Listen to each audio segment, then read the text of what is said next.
¿Por qué en Chile cuando una persona se enferma puede transformarse en un mal negocio? ¿Cómo se inició este sistema de las ISAPRES a diferencia del sistema público? Son parte de las preguntas que hoy día queremos responder con este libro, La mejor salud del mundo, que publicó el doctor Juan Carlos Said y la periodista Marcela Ramos. Juan Carlos. Hola estás? Andrea, bien, bien. Un gusto estar acá en este podcast dedicado a la ciencia, bueno, y también muchas veces a temas de salud y que son también temas profundamente científicos también. ¿El origen de las ISAPRES en Chile fue un negocio para unos pocos o fue pensado en la sociedad? Creo que lo primero que llama la atención de la reforma de la ISAPRES, que fue la primera reforma al sistema de salud en la historia de Chile que no se hizo pensando en salud, es decir, se hizo pensando en crear un mercado. Las reformas previas que había tenido el sistema de salud, por ejemplo, la creación del Sistema Nacional de Salud, o por ejemplo, incluso la creación de un sistema privado de salud, como fue el de las mutuales, que fue creado durante la administración de Frei Montalva, tuvieron claros objetivos sanitarios. Por ejemplo, se proponían, no sé, mejorar la mortalidad infantil, mejorar el control de enfermedades infectocontagiosas, pero en este caso se trató de una reforma que muy en particular fue desarrollada fundamentalmente por ingenieros comerciales, por abogados, fue desarrollada de espalda al sector salud, o sea, fue una decisión explícita de dejar a médicos, a enfermeras, a personal de salud fuera de esta reforma, que de hecho, como nosotros lo documentamos en el libro, fue una reforma hecha con extrema premura, es decir, si bien hubo un diseño previo que venía desde Odeplan, donde no había efectivamente personas que trabajaran en salud o que se dedicaran a salud, sino fundamentalmente ingenieros comerciales. La reforma en sí misma se aprueba con extremada premura en un lapso de 88 días, en donde, y lo documentamos por primera vez, es una historia que antes no se había contado, un abogado y dos ingenieros comerciales diseñaron en apenas 88 días este sistema de salud, en donde no hubo realmente un objetivo sanitario, sino simplemente se pensó que creando un mercado, es decir, regulando la oferta y la demanda, los problemas de salud se iban a solucionar prácticamente por sí mismos, ¿no? Bueno, lo que tú planteas en este libro es que en 1981 efectivamente fue construida esta ISAP... No, me equivoqué. Espérame. Oye, escúchame. Para que aprovechemos. No mirís todo el rato para allá, mírame a mí. De repente miráis. Perdón, ya, disculpa. Ya, Disculpa, eso. Sí. Y lo otro es que acuérdate, no respondáis tan largo. Ya, eso. Ya, espera, te voy a retomar ahí, ¿ya? Espérame. Ya, espera. Es que eso es importante, ya.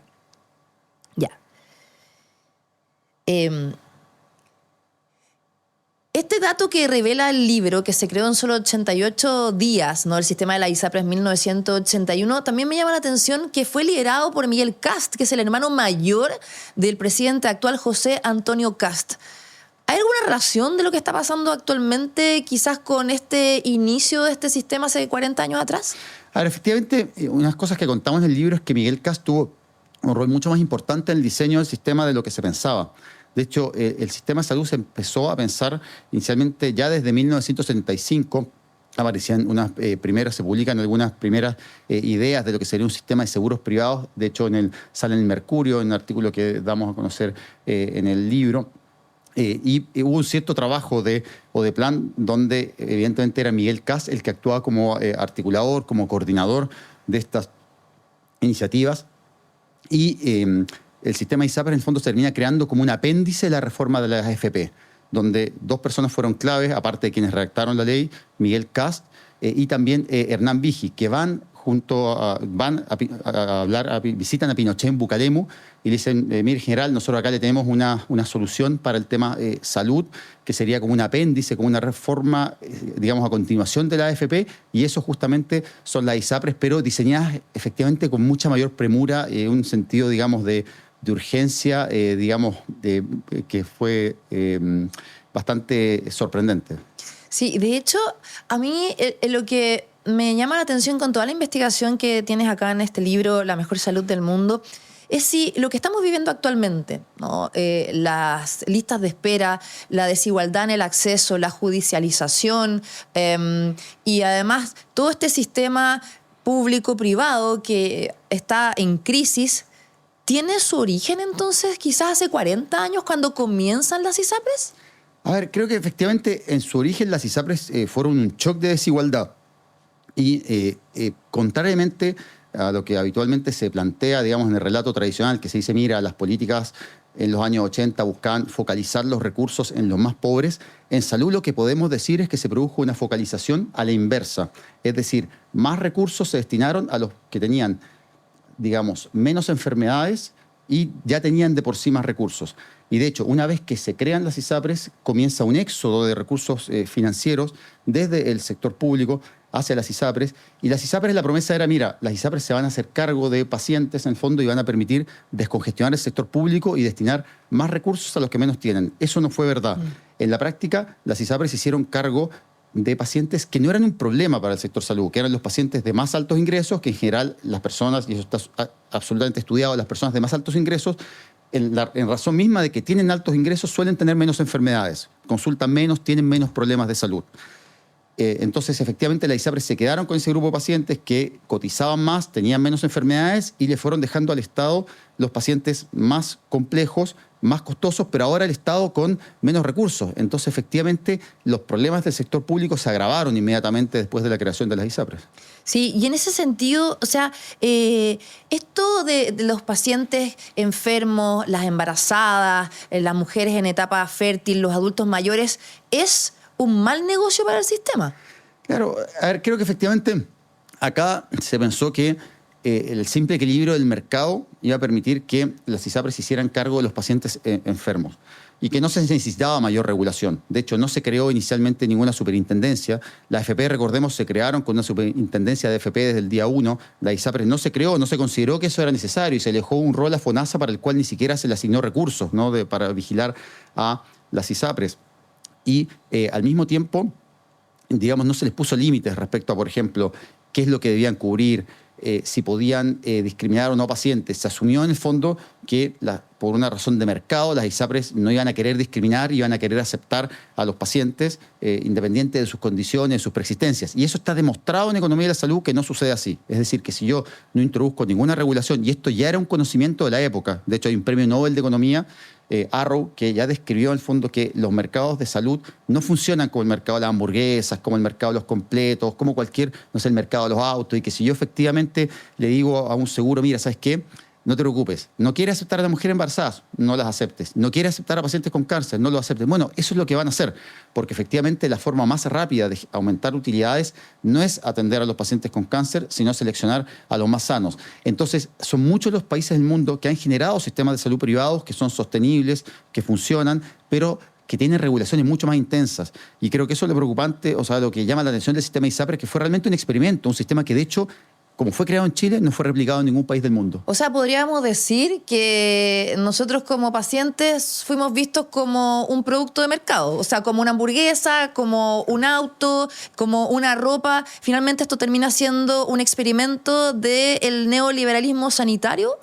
Efectivamente, fue algo bastante experimental, tan experimental que ningún país lo replicó. Es decir, un sistema que se financiara con cotizaciones obligatorias, pero que no le exigiera al seguro cubrir nada en particular, que permitiera seleccionar a los pacientes y que además, si los pacientes en el fondo se les pudiera suspender ese contrato y trasladarlo al sector público con esas características, que así fue creado en 1981, no se replicó en ningún lugar. Y lo interesante es que los problemas del sistema, y nosotros lo relatamos en el libro, ya fueron advertidos incluso por el Banco Mundial. Es decir, en 1991 el Banco Mundial dice, mira, ojo con esto, que este sistema funciona simplemente porque pueden subir los precios y pueden seleccionar a los sanos. Pero a medida que la población empieza a envejecer, o le van a traspasar todo ese problema al sector público o van a quebrar. Eso lo advirtió el Banco Mundial en 1991. Y dicho y hecho, eso fue lo que empezó a pasar. Le empezaron a traspasar el problema al sector público y este sistema, que en el fondo en algún momento pretendía ser como ISAPRES para todos, ¿no? Eso era lo que, de hecho, era la campaña de Hernán Vigi, terminó siendo FONASA para todos, porque efectivamente las ISAPRES se fueron concentrando y cada día buscando seleccionar a los pacientes más sanos y hasta el día de hoy, de hecho, es un problema que sigue sin resolver. Porque recordemos que hasta el día de hoy las ISAPRES no aceptan pacientes enfermos a priori. O sea, uno, si se quiere registrar un ISAPRE y dice que tiene cáncer, chao, o sea, olvídate. O si tienes, no sé, tienes apnea del sueño, tienes diabetes, o sea, se enfocan, y las cifras así lo muestran, en los grupos de hombres, jóvenes de altos ingresos, que son los que verdaderamente disfrutan como de la libre elección, por así decirlo. La libre elección no existe para los adultos mayores, la libre elección no existe para la mujer embarazada, la libre elección no existe para los pacientes con cáncer. Bueno, estamos conversando aquí en Tecnociencia, el podcast, con el doctor Juan Carlos Said, médico de medicina interna, además experto en salud pública, autor de este libro, como les había dicho, La mejor salud del mundo, una crónica de la crisis de la salud en Chile, desde la creación de las ISAPRES a las listas de espera, que ya está disponible en librerías, además que lo hiciste junto a la periodista Marcela Ramos. Juan Carlos, ¿qué fue lo que más te llamó la atención en todo este proceso de investigación, que duró bastante tiempo y que además te saca un poco de este rol de médico, sino que ya te metes en entender cómo funciona el sistema, más allá de tu experiencia en la consulta? Bueno, creo que varias cosas. Esta es una investigación que demoró 4 años. Fue un camino que lo fuimos construyendo. O sea, no era algo que lo teníamos tan claro en un comienzo. Y primero me sorprendió la velocidad con que fue creado el sistema. El que se hubiera hecho explícitamente, se hubiera descartado. De hecho, les preguntamos a las personas que crearon el sistema de salud, ¿ustedes se asesoraron por algún experto en salud? ¿Solicitaron alguna, consultoría? ¿Se inspiraron en algún sistema? Y aparte de como algunas vagas menciones a algo del sistema de salud en Estados Unidos, que de hecho para muchos, digamos, no es particularmente un buen ejemplo de un sistema de salud, en el sentido que deja muchas personas sin seguro, muchas personas sin cobertura, fue un sistema hecho con mucha premura y sin una lógica de salud. Eso me llamó mucho la atención. Lo otro que me llamó la atención, porque en el libro hacemos una evolución histórica del sistema y lo comparamos también con cómo funciona en otros países. Y creo que también es importante destacar que nuestro país ha hecho buenas reformas de salud también, las ha logrado hacer en democracia. Como el auge, exactamente. El GES. O sea, recordamos, por ejemplo, el Servicio Nacional de Salud, que fue aprobado por una mayoría, digamos, en ambas cámaras, mayoría absoluta. Recordemos también el GES, que de hecho contamos la historia en particular en el libro, y cómo el GES fue una reforma en donde, al revés de lo que se hizo con las ISAPRES, se dijo, mira, ¿cómo podemos hacer para satisfacer las necesidades que nos demandan los pacientes, al mismo tiempo dar una lógica sanitaria, es decir, priorizar los problemas que representan la mayor carga de enfermedad, es decir, qué cosas matan más chilenos, qué cosas enferman más chilenos? Bueno, prioricemos esas y cómo hacemos para reducir la inequidad, es decir, que los tratamientos no sean tan distintos entre distintas comunas de Santiago o entre distintas regiones, y los resultados de pensar con una lógica sanitaria fueron asombrosos. O sea, se redujo la mortalidad por enfermedades del corazón, se redujo la mortalidad por VIH, se redujo la inequidad en distintas prestaciones, por ejemplo, politraumatizados.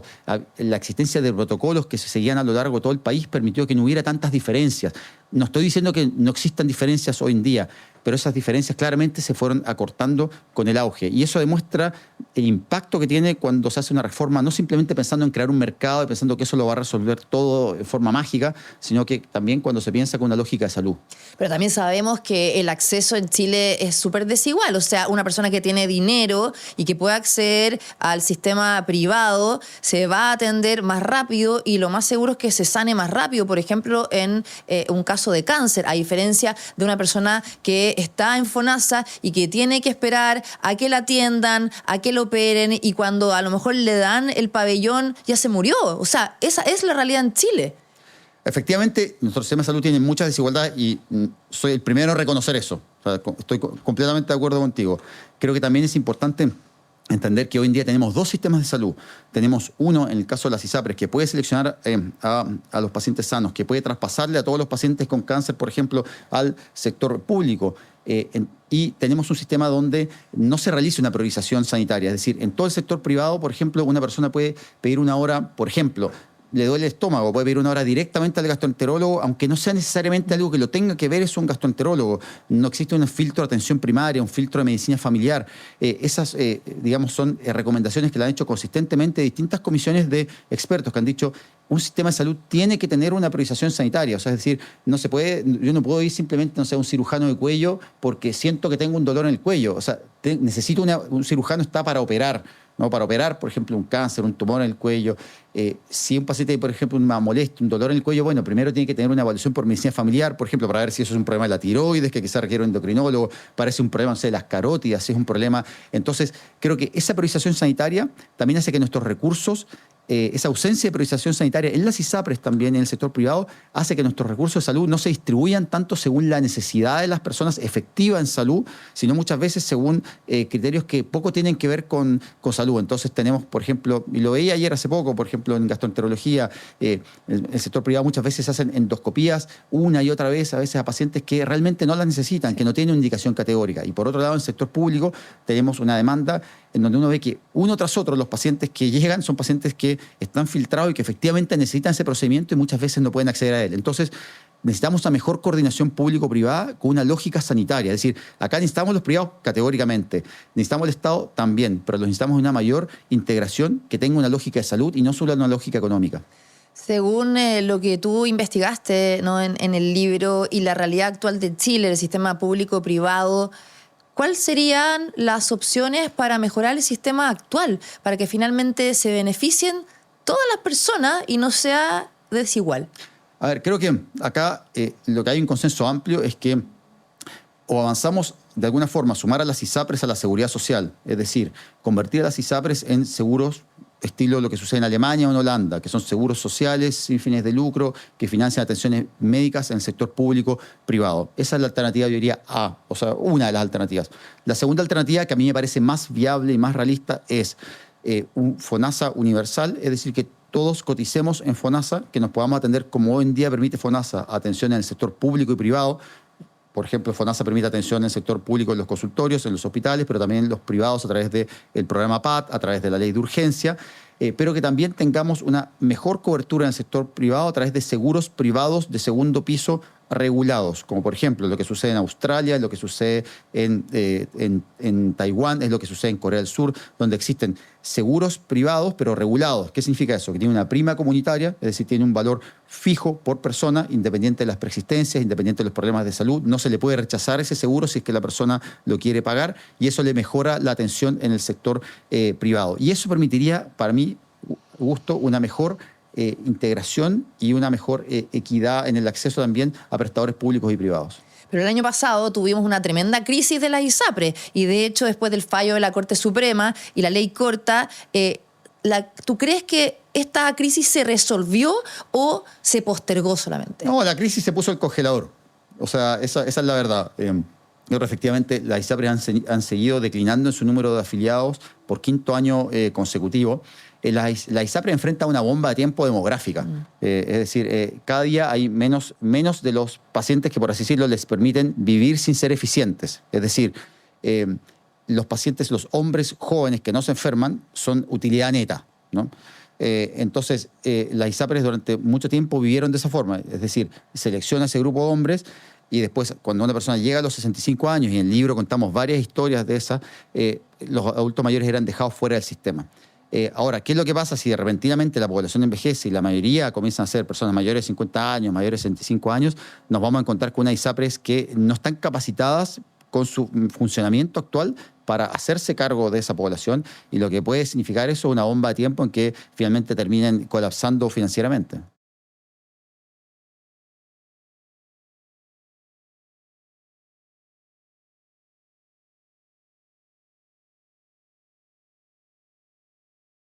Pero si vemos las cifras, el 80% de la población está en FONASA y el 90% de los adultos mayores también está en el sector público. Entonces, ahí mi pregunta es, ¿está FONASA capacitado para recibir a toda la gente si hay una inmigración total de las ISAPRES al sistema público?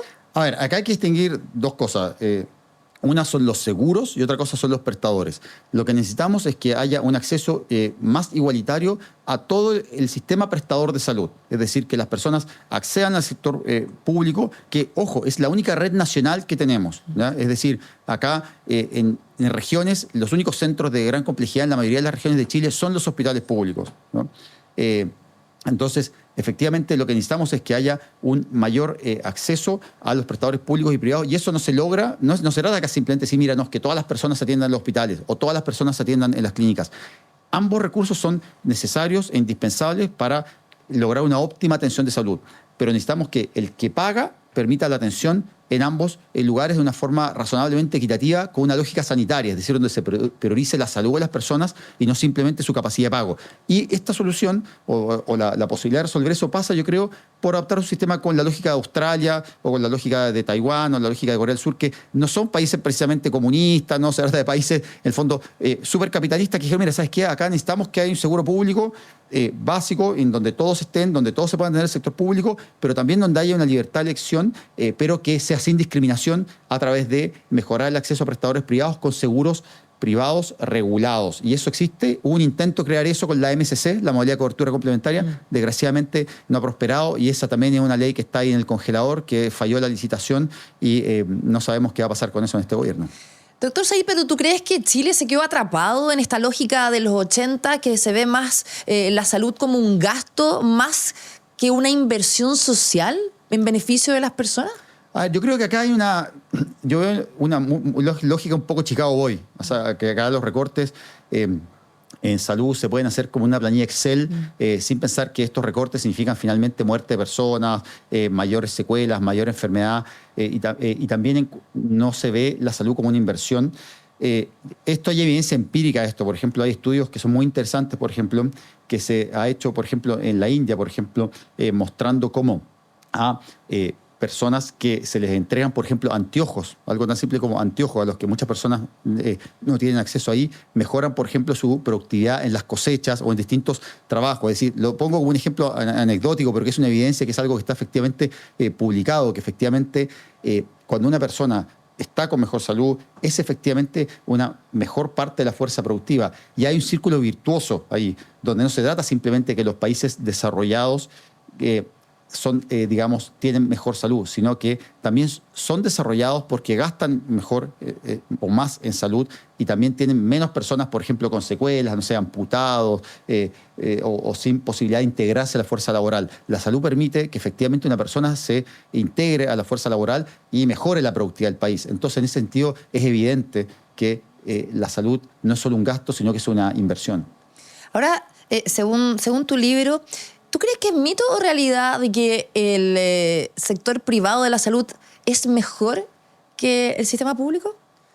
Mira, creo que efectivamente en Chile no hay una evidencia de que uno pueda decir, mira, ¿sabes qué? Los privados efectivamente lo hacen mejor. En el sentido de que para que uno pueda decir, por ejemplo, que un privado lo hace efectivamente mejor, tendría que tener los mismos recursos y los mismos pacientes y estar en el mismo lugar y hacerlo efectivamente mejor.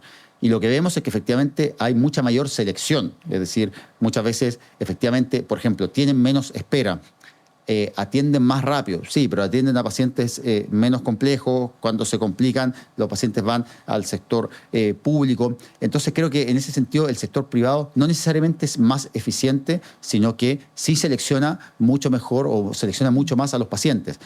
Ahora, creo que desde el punto de vista del país, ¿qué es lo mejor? Es que efectivamente haya una mejor integración público-privada, que haya un acceso que sea más equitativo a los recursos de ambos sistemas de salud, porque al final la complementariedad entre lo público y lo privado es absolutamente indispensable para que haya una mejor salud para todos los chilenos. ¿Y por qué no se mejora el sistema de salud en Chile? ¿Todavía siguen habiendo intereses económicos poderosos que no permiten que esto se avance, a pesar de que estuvo en la justicia? Mira, yo tuve una conversación que te voy a filtrar, así por así decirlo, un poco en off de lo que de cuando se hizo el libro, pero efectivamente muchos ex autoridades, muchas personas internas de la ISAPRE nos dijeron, mira, ¿sabes qué? Acá muchas veces primaron incentivos a muy corto plazo, ¿no? Es decir, se pensaba en, bueno, ¿cómo vamos a mejorar las utilidades de aquí a fin de año? En vez de cómo vamos a hacer para que el sistema sea viable de que a los próximos 5 o a los próximos 10. Y eso creo que ha sido un problema que hasta el día de hoy las ISAPRES no se dan cuenta. O sea, las ISAPRES, por ejemplo, tuvieron posibilidades de convertirse en un sistema mucho más viable y sostenible en el tiempo si, por ejemplo, cuando se generó la discusión del auge, por ejemplo, se hubiera creado un fondo común, FONASA ISAPRES, si se hubieran regulado mejor los planes, si se hubiera puesto fin a las preexistencias. Ahora, esa regulación evidentemente les habría significado una menor utilidad en el corto plazo, pero las habría hecho viables en el largo plazo. Y lo que pasó, en cambio, fue que hoy en día nos enfrentamos con un sistema que es discutible que sea sostenible en el tiempo, y lo más probable es que enfrente nuevas presiones en los próximos años. O sea, el título de este libro, la mejor salud del mundo es una ironía. Bueno, quisimos hacer un poco un juego ahí. Y efectivamente nosotros lo que queremos, creo que las ISAPRES en algún momento propusieron, esto va a ser la mejor salud del mundo. De hecho, el título sale de un comercial, que era un comercial de los años 90, en que decían la mejor salud del mundo y que prometían, un ISAPRE en particular, prometía cobertura en la Clínica Mayo, cobertura catastrófica por $1 millón. Y es curioso porque justamente en el momento en que sale ese comercial, las ISAPRES no tenían cobertura catastrófica y recién en el año 2000 se sumó un seguro catastrófico. Es decir, las ISAPRES, por ejemplo, como fueron creadas en los 80, eran básicamente un seguro ambulatorio para enfermedades leves, porque, por ejemplo, los planes podían ser planes sin embarazo, sin cáncer, con topes de cobertura en que, por ejemplo, un paciente el plan se le podía acabar en julio y ahí se tenía que cambiar a FONASA porque había gastado la cobertura de su plan. Entonces, efectivamente, hay algo de ironía, pero también hay un anhelo también, porque evidentemente todos queremos que nuestro país tenga la mejor salud del mundo. Y con toda la investigación que realizaste, ¿cuál crees que es el futuro de esto en Chile? ¿Tiene solución? Mira, yo tengo esperanza. Creo que primero también hay que rescatar las cosas buenas de nuestro sistema de salud. Sí. Mira, Estados Unidos es un país que gasta, es el país más rico del mundo. Su PIB es el mismo, es más que el de Japón y Alemania juntos. Ajustado por paridad de compra, gasta 3 veces más de lo que gastamos nosotros por paciente. Y sin embargo, tiene 26 millones de personas sin seguro de salud. En Estados Unidos hay 1,2 millones de diabéticos que se tienen que saltar las dosis de insulina porque simplemente no pueden pagarla.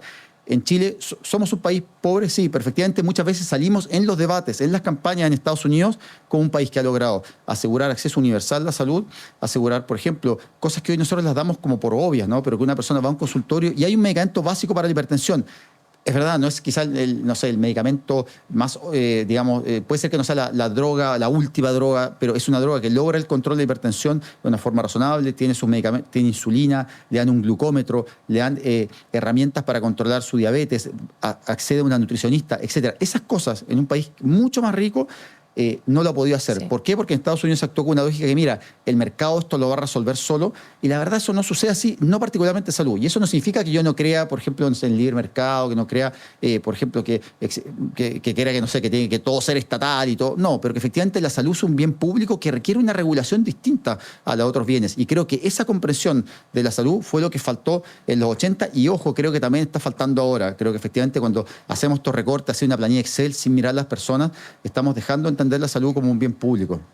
Bueno, ese punto es súper importante porque en todo este debate de los presupuestos y de acortar el presupuesto en salud se terminaría debilitando la atención primaria de salud, que es la APS, que además están las municipalidades detrás de esto apoyando a las personas que tienen todos estos accesos que quizás en nuestros países no los tienen. Entonces también para destacar que la salud pública funciona, puede mejorar.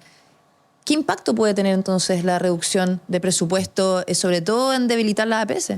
A ver, lo primero es decir que efectivamente nuestro sistema de salud tiene espacios de eficiencia, pero esos espacios de eficiencia tienen que realizarse trabajando con el personal de salud. Es decir, si el país tiene una estrechez económica, todos lo entendemos, ¿no? Y nadie está diciendo, mira, que tenemos que gastar plata que no tengamos.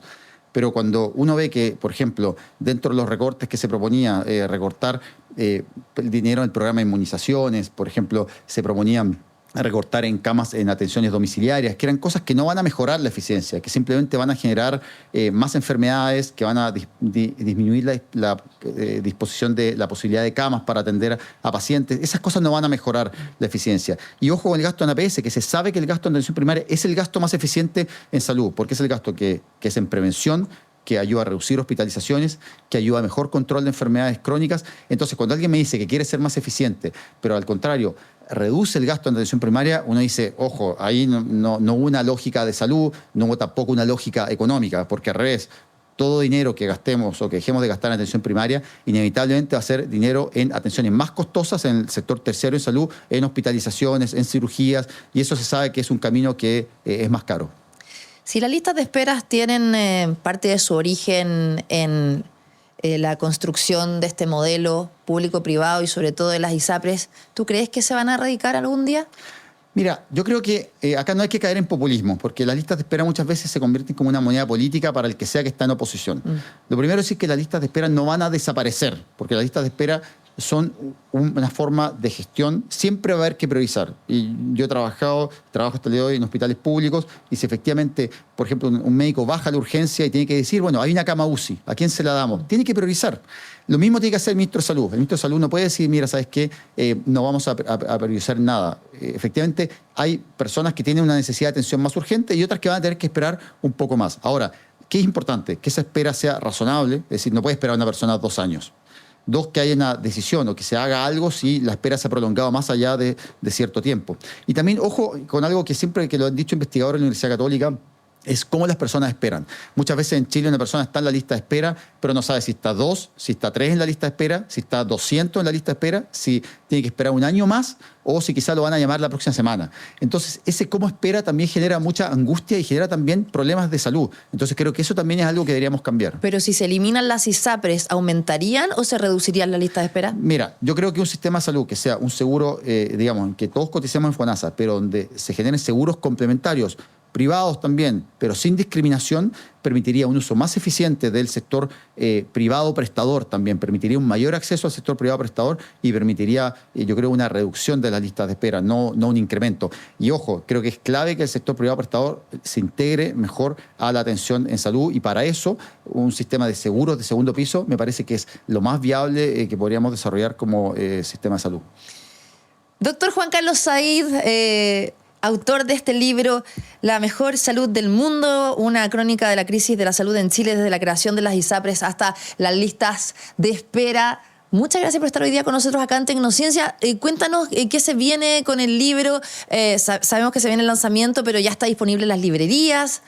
Por supuesto, ya está en librerías, lo pueden comprar en todas las librerías del país. Va a haber un lanzamiento donde va a estar ahí Andrea presentándolo, va a ser este día martes y efectivamente, bueno, vamos a estar también recorriendo algunas universidades, ya nos han invitado también a hacer algunas clases para presentar el libro también y lo vamos a estar presentando junto al Colegio Médico también, que nos invitó ahí la doctora Arriagada a presentarlo el día 26 también en el Colegio Médico.